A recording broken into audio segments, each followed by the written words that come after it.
Thank you so much. Welcome everyone and happy International Women's Day! Yeah! It's absolutely wonderful to be here and to be celebrating what is a really, really important day. And of course tomorrow is Mother's Day as well, which is also a really, really important day. And so there's a huge amount to celebrate, and the theme for this year, there are two themes actually. There's Inspire Inclusion, which is the main theme that we've probably all heard of by now, seeing as it's been going on at least all week and will continue to do so all month. But there's also the UN theme, which is called Invest in Women. And so they work really well together, don't they? Inspire Inclusion and Invest in Women. And as I say, today's a celebration, and actually it's a brilliant time to be a woman right now. And actually looking out across you, it's fantastic to see almost as many men as we've got women in the house this evening. So thank you so much to the men who have come to join us today as well, including everybody at the back as well. And so there's a lot to celebrate, and if you think about, there's in London alone, there's the Diva exhibition. Anyone been to the Diva exhibition at the V&A? Oh, it's so good. It's well worth going. And it celebrates divas who have incredible voices internationally, but there's also non-binary people there, and there are men as well. Prince is featured as the ultimate diva. And so that celebrates not only the woman and the voice, but also the personality and the life behind that voice as well. And so it really is, it's a fantastic time to be a woman, particularly in the Western world. That being said, there's still a long, long, long way for us to go before we reach gender equity and before we reach a world where there's real parity and true inclusion. And I always like to look at the data and the numbers and the statistics before I make bold statements, because we really need to base what we're talking about here on evidence and information rather than just passion and a view. And so if you think about the data that is looking at women globally and women in the UK, we'll start with the women in the UK first. The gender pay gap between what men earn and what women earn is still at least 30, I was looking at the data just the other day, 30% for managers and leaders, and it increases between what men and women pay. And of course, that not only affects the woman who gets paid, but all the people around her who she is also responsible for. So the gender pay gap is still a real thing. And there's also talk about the gender pain gap as well. So the experience that women have when they go and talk to a healthcare professional is quite different when they're expressing the pain that they're in. We're kind of expected to just suck it up, basically, and we generally do, don't we? But it's real in terms of the response that women get when they talk to a healthcare professional compared to when a man does. And there's a gender pension gap I saw advertised the other day as well. So financially, women are less well off than men. So this is back to the data. And then if you think about the experience of being a woman, now I tend to work in corporate organisations, and I absolutely know women's stories around the experience that they have around the support they get as they progress through their organisations.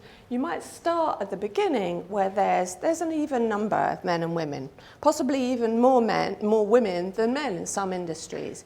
But as you progress up, higher up through the ranks to seniority, if you look at the figures of women on boards, there's still a tremendously long way to go.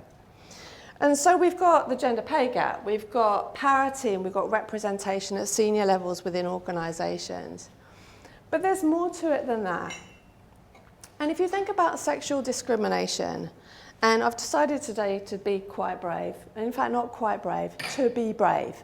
The experience of being a woman is not always the best. And I'd like to think that by the time I got to this age, my daughters who are going through secondary school and now teenagers would not have to experience some of the things that I went through when I was a young girl and when I was going through my career as well. But sexual discrimination and inappropriate behaviour is still a reality for every single woman in this room and all the women that you know.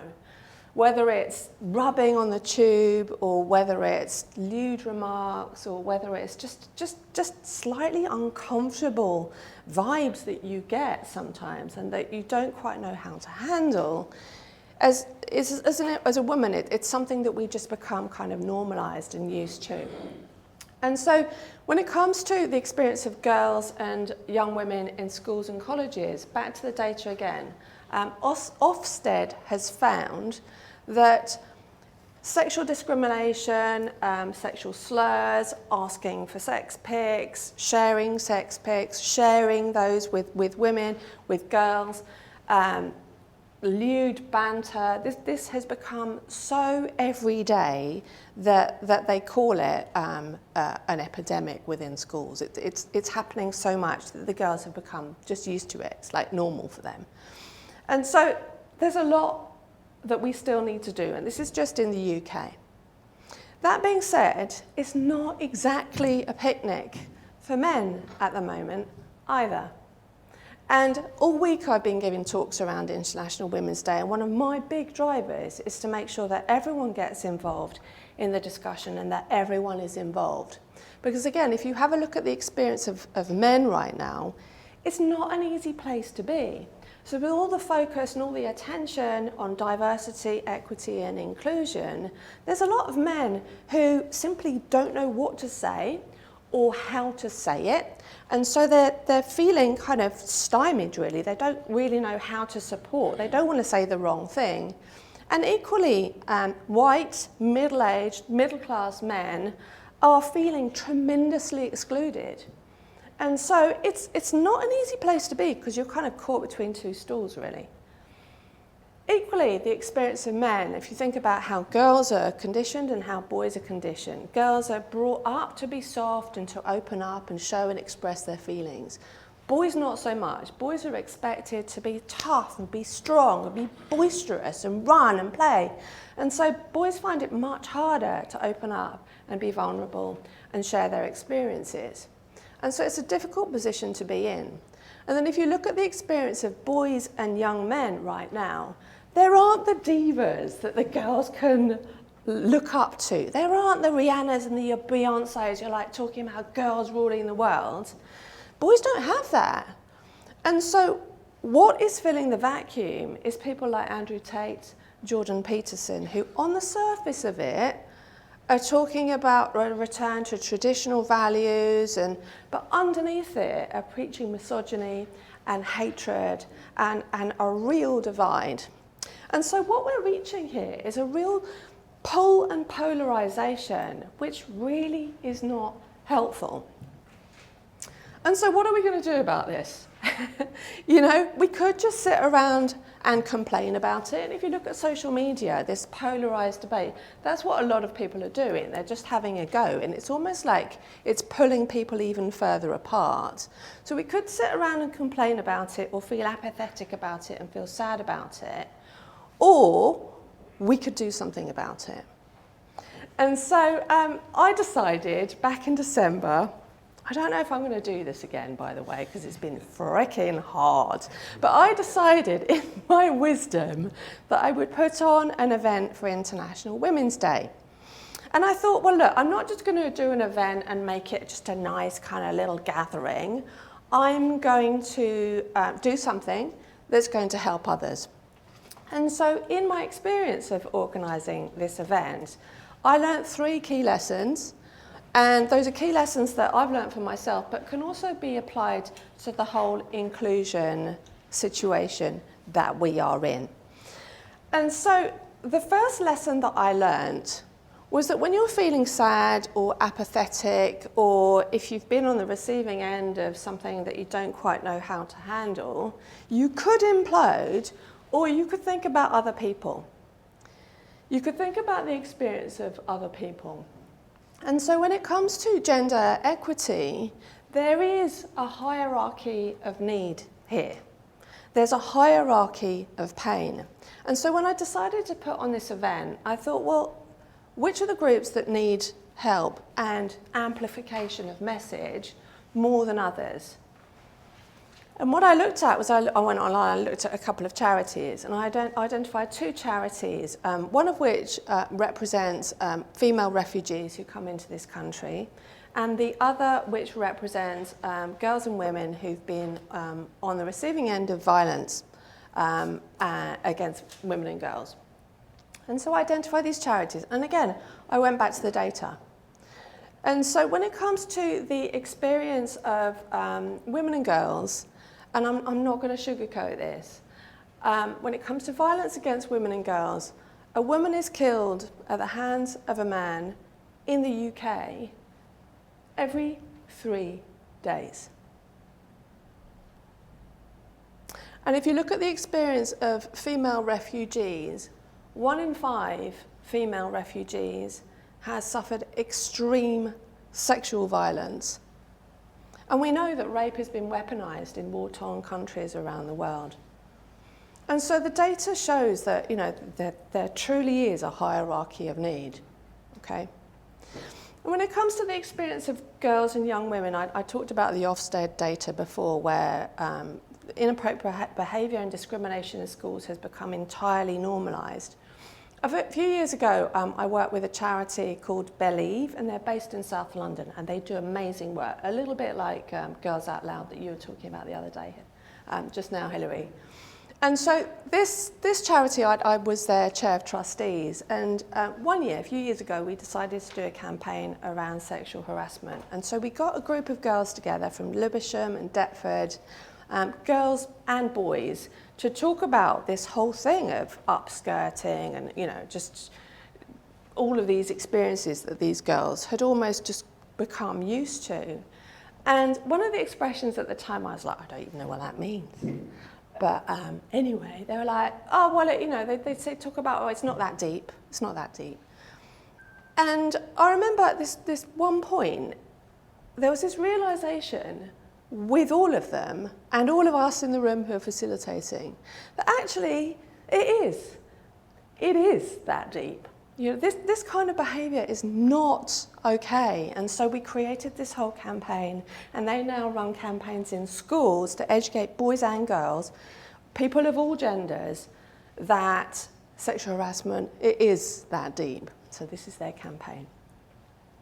And so, as I say, if you're struggling and if you're finding it tough, generally, one of the best things, my first lesson when organising this event, this International Women's Day event, is that help one another. Look at the hierarchy of need and look at what you can do to help one another. So that's the first thing that I did. I identified these 2 charities, White Ribbon UK, and they're all about educating boys and men in order to avoid and move around and beyond violence against women and girls. And then I identified Women for Refugee Women, which is an amazing organisation that provides practical help to women in the UK when they arrive and as they kind of progress through. And so I started off by looking at, that was the first lesson, really. So I had my charities, and I knew that I was going to do an event, and I identified the day, and I was like, great, here we go.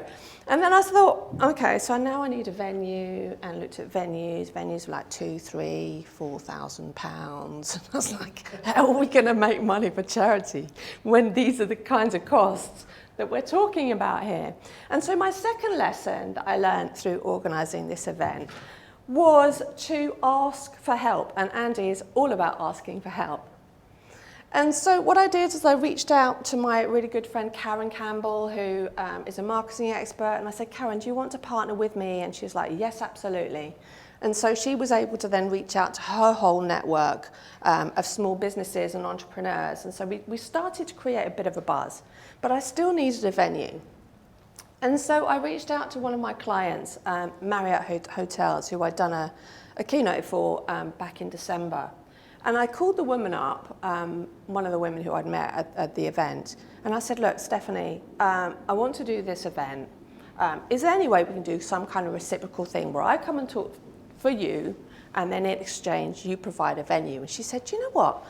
I've actually been asked to put on an International Women's Day event, so you doing this event will be doing me a favour. And so I'll give you the event, all expenses paid, I'll give you one of the speakers for your panel, and in exchange we'll provide the Bankside Hotel, beautiful, all the reception that we needed, and it worked. And so I had my charities, and I had, I had my venue, yes. And this was this would have been January time, where I thought, okay, lovely, we're going to start doing some promotion now. So I get on the socials and I do a nice video, wearing a purple jumper, and it's all on brand and all of this.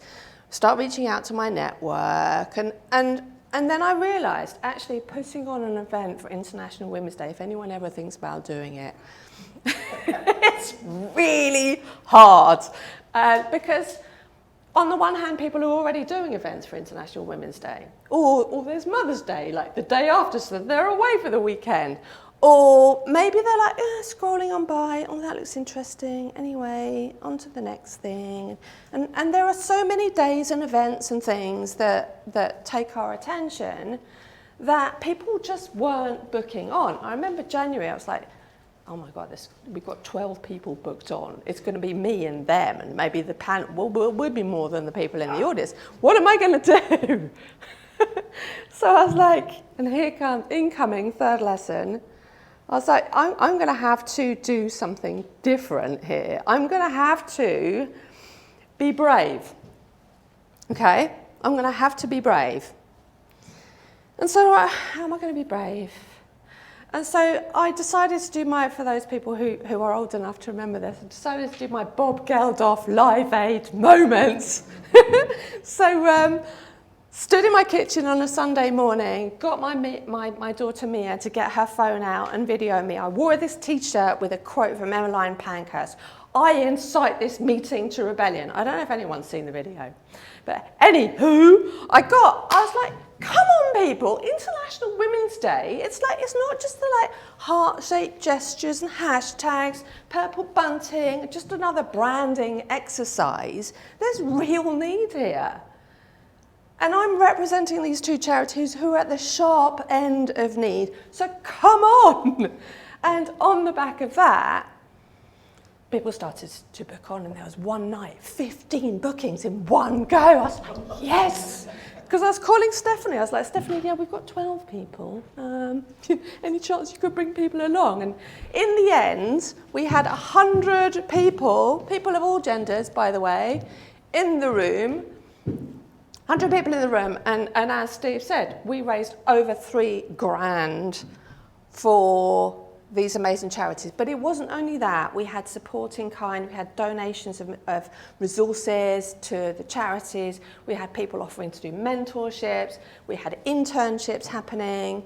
And so it was a really, really powerful lesson of being brave. And so let's bring it back to you and this whole theme of inclusion, because what is bravery? And here's a little girl. And and for me, she represents the potential of bravery. So there she is in her Wonder Woman costume, and she's at the start of her little life, isn't she? And by this point, her and her little buddies, they haven't learned any of this behaviour of discrimination or of misogyny or hatred or polarisation. She hasn't learned any of that stuff. She's just a little girl in a dress. And so, what is bravery about? Well, before we look at what bravery is about and how we can all be braver, let's spend a bit of time thinking about what the opposite of bravery is, which is fear. And so when I decided to do that video and do my whole impassioned speech, I was like, oof, yeah, that's a bit, oof, I put myself out of my comfort zone there, and what's the world going to think? And it's a bit strident, and is that on brand? And, this is me, having run a business now for 16 years, talking about, spending my life talking about using your voice and empowerment and confidence and gravitas. I was like, oof, this is probably quite a big deal. And so we all experience fear at different levels. And so why do we do that? And why do we exclude people? Well, we exclude ourselves sometimes because of fear, don't we? And so we don't put ourselves forward. We don't speak up. We don't ask questions. In the corporate world, and there is a gender divide here, women, you probably heard the Hewlett-Packard data, which states that women need to be more than 100% ready to put themselves forward for a promotion or to go for an interview. More than 100% ready versus men who need to be kind of 60% ready. So there's something that happens at this point, that beyond this point, which keeps women small. And so there's a fear there around using your voice, putting yourself forward, asking for help. And there's more fear than that though. Because all of these things mean that we exclude ourselves. There's also the real fear of safety that women experience. And so I don't know whether anyone's seen the TikTok. I haven't seen this, but my daughter told me about it. I'm not on TikTok. I'm just about to get my head around Instagram and LinkedIn. But there's this video that's doing the round on TikTok, which is the difference between what women do and what men do when they're preparing for a run. So what women do, you've seen this. So what women do when they're about to go out for a run is they kind of look at the time, they look outside, they think, is it dark? And so is it going to be safe? And so they then take along their pepper spray, they take their keys in their hands, and they will make sure that they don't run down any darkened roads at all. And so that's what women do when they're preparing to go for a run.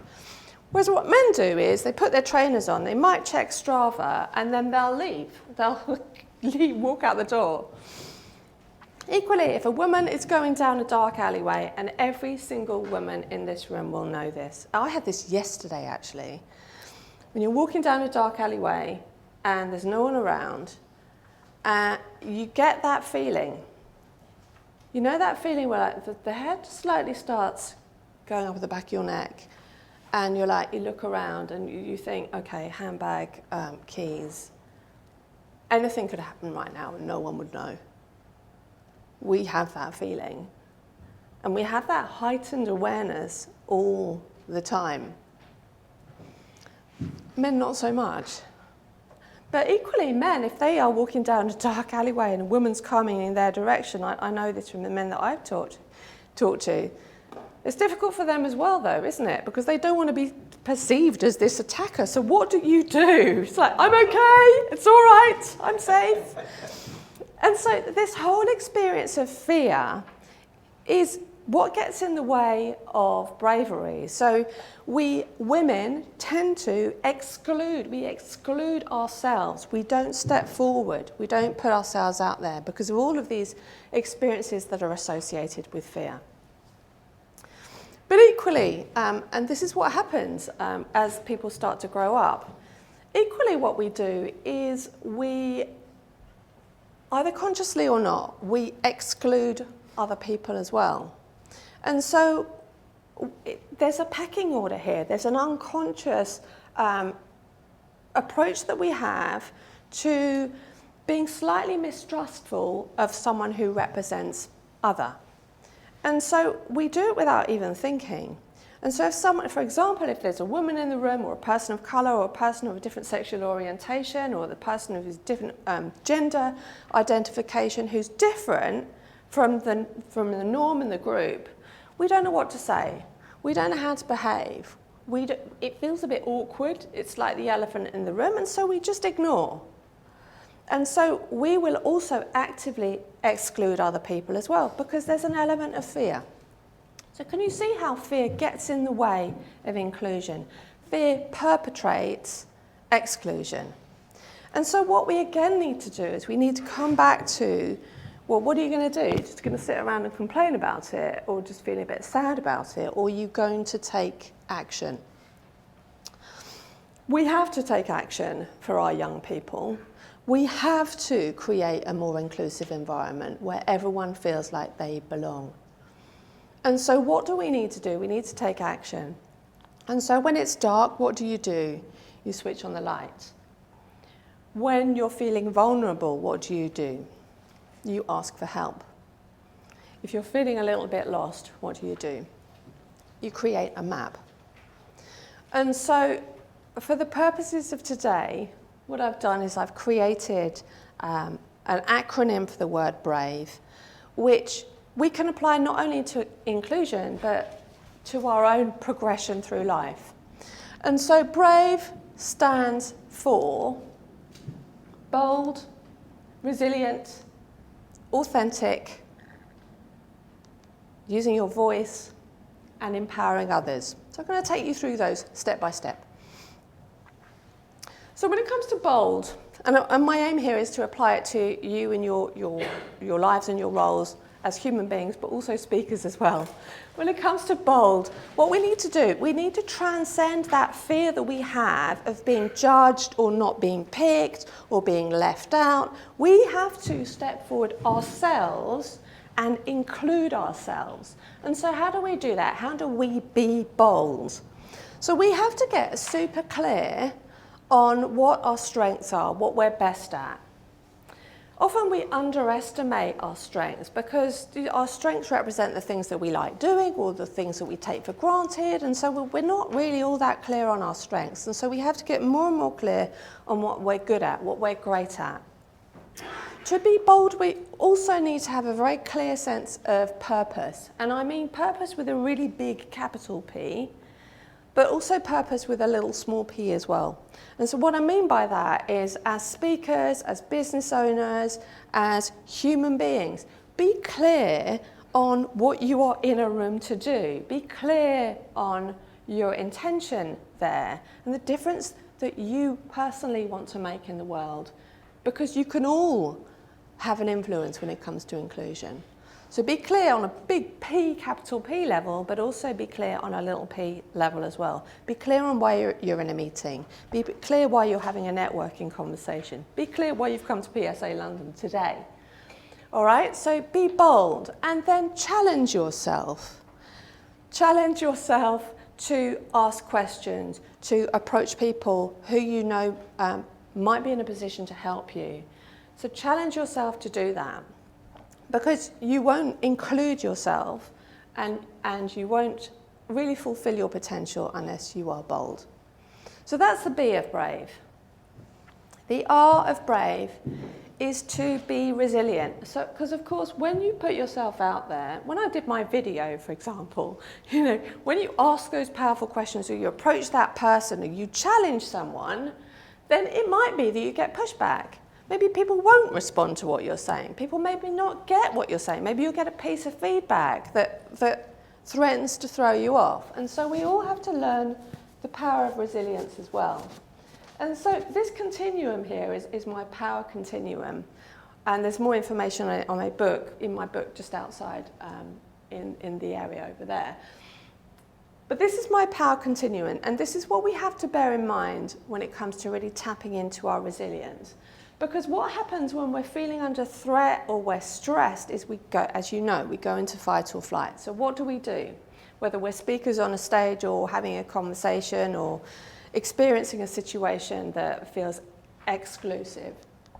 Well, we might go into flight. So we might go into really passive. We might stop talking. We might not ask questions. We might remove ourselves from conversations. We might make ourselves really, really small, fold ourselves in and hold ourselves back. That's not going to get us anywhere. Equally, we might do the beautiful, very British, self-deprecating thing. Oh, I'm just a new speaker. I'm just new here. I'm just starting out. But then think about, how minimizing that can be. Sometimes, though, what people will do when they're feeling under pressure or stressed or excluded is they'll go the other end of the power spectrum, where they become aggressive, they become shouty. And this is where the gender norms often start to rear their heads as well. So the perception of a woman when she gets angry is that she's lost the plot, whereas a man, we're more used to it. But it also can be quite frightening. And so when we're under pressure, when we're under stress, if our resilience is compromised, we might become aggressive. We might become arrogant as well, and I think we need to be careful if we're wanting to involve people and get people on side to move beyond the ego-led violence, arrogance, which often comes with the territory of being a speaker. Or we go to this weird passive-aggressive place, and none of these things are resilient. None of these things are inclusive behaviours. And so what we can do to be resilient is we can use our emotional intelligence and move from passivity to stillness. There's a real place when we are under threat or under pressure, or we're feeling like we want to exclude ourselves. There's still a place for stillness where we're just not talking, where we're paying attention, where we're listening to what's going on in the room. That's a very different energy from being passive. Self-deprecation goes to humility as well, and humility is a beautiful, if you think about Nelson Mandela and all that he did for inclusion, he was a truly a humble man who brought humility to his leadership. If you want to go the other end of the spectrum though, rather than being aggressive, if you want to include yourself, truly tapping into the strength that you've got and that boldness will have a real impact. Arrogance you can turn into passion. If you speak from a place of passion and really tap into all of that, then that certainly will help you to be brave. And then passive aggression moves to assertiveness, where you find your voice and you truly know what you want to say and you ensure you get that voice heard. And so resilience is a key part of being brave, bravery, which can make a massive difference to you if you're wanting to include yourself, but also fulfill your potential as speakers. There's an element of mindset here which is really important, which I know that Charlie is going to be talking about in her session later today. But if you're wanting to think about resilient thinking, this is about reframing some of the unhelpful thinking that you can see there on the left of the slide to much more empowering, helpful, resilient thinking, which will help you continue to include yourself. The A of brave stands for authentic, and authenticity is a word that's used a huge amount. You know, it's part of my gravitas model, it's part of my power up model as well. The thing about authenticity though is that it's a word that's used a lot, and it kind of almost loses its meaning. Because people are like, oh, just be yourself, you know, or fake it till you make it.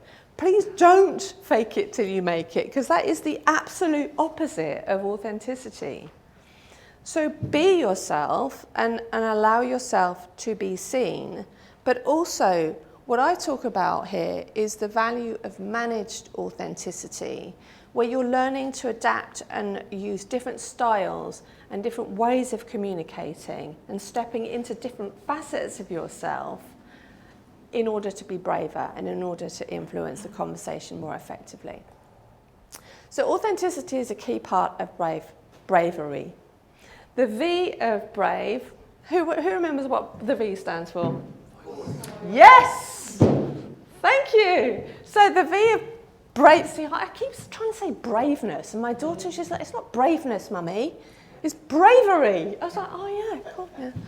So this is me and my posse of panel members on Tuesday night. So I chose deliberately to have a man on the panel, Daniele, and he talked about how to include men in the conversation around diversity, equity and inclusion, because so often it's an exclusive, polarising debate.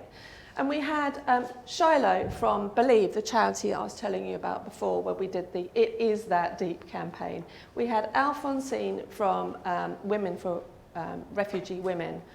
And then we had Tracy, who was from Marriott Hotels, and she talked about what corporates can do to bring more inclusion into the workspace.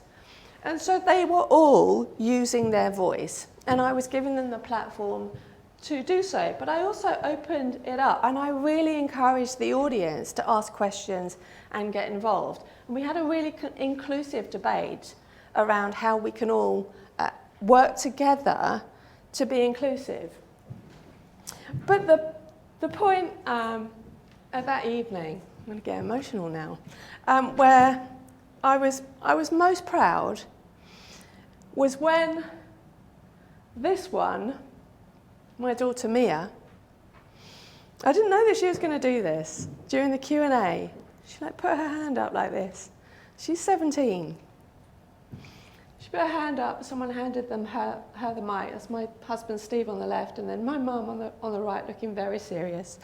Handed her the mic, and she said, well, one of the things I think we really need to talk about is, she didn't mince her words, talk about brave, she said, is incels. And she said, at my school, a lot of boys are talking about incels, and a lot of girls are really scared about what incels are as well.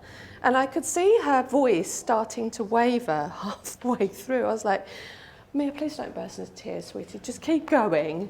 And she got to the end, and she wasn't even really asking a question. She was making a statement from her own perspective. She was using her voice. And I know the journey that Mia's been on. As her mum, I have been there every step of the way, and I probably only know the half of it. And so I know the bravery that it took for her to do that. And so I thought to myself, my God, if Mia can do it, I can be brave too, right? And so this is just the beginning. You watch me. I am on fire with some of this data, because we all need to do better when it comes to inclusion. And so finally, the E of brave is to empower others. And so how do we do that? What we can all do in our everyday lives to empower others to be brave and to be allies to lead to more of an inclusive world. The last thing that I want to leave you with is, different ways in which we can be allies, and I share this in corporates, but equally it makes sense for you to do that as well. Find people who can be your cheerleader. Find people who can challenge you to be bolder, who can champion you, who can be your confidant, but also who can be your introducer, your matchmaker, people who can help you include yourself and be braver.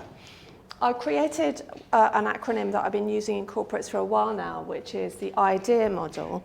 And what this does is it helps people in the moment when something happens and they're like, whoa, you go into fight or flight, you either go into passive and you stop talking, or you burst into tears, or you lose the plot, to do something a bit more powerful instead. And IDEA, I wish I had this idea a few years ago when I went to a networking event and I was the only woman in the room. And it was, we'd finished the lunch and we sat there and we were doing the 1-minute intros and stuff like that. And there's this one business owner who said, I have a business called Right Hand Man. And every guy in the room started to kind of chuckling, I wonder what he does with his left hand, kind of thing, which was funny on the surface, but being the only woman in the room, it made me feel really, really uncomfortable and quite sick inside, to the point where I just simply stood up, I did the whole passive thing, got my coat and left. And so what do you do instead in those moments? So IDEA, brave idea. I stands for immediacy. So if something happens, then pick it up straight away. Don't leave it too long, otherwise you probably won't do anything about it, or the person will think you've got a grudge. D of IDEA stands for be direct. So I should and will, next time something like that happens, say, when you made that statement, it made me feel really, really uncomfortable. And you own it. It made me feel really uncomfortable. And so why was that? Example. So the example about what do you do with a left hand. Can you imagine what that feels like as the only woman in the room, right? Be specific about what it is that they've done that you want them to change. But then finally, like with any feedback model, end with an alternative around what you want them to do differently. And so if you're wanting to lighten the room, I should have said, and will say next time, you want to lighten the mood, then maybe make a joke that's going to involve everybody, and it's more about the circumstance than the individual, so that it can be a more inclusive piece of humour rather than something that makes a person feel uncomfortable. And so to wrap then, we've got brave and we've got idea. Be bold, be resilient, be authentic. use your voice not only for yourself, but also to champion others, and then empower yourself and empower other people as well. And when you need to, use the idea. Thank you so much for listening. It's been fabulous being here on International Women's Day. And any questions, ask me during the break. Thanks very much.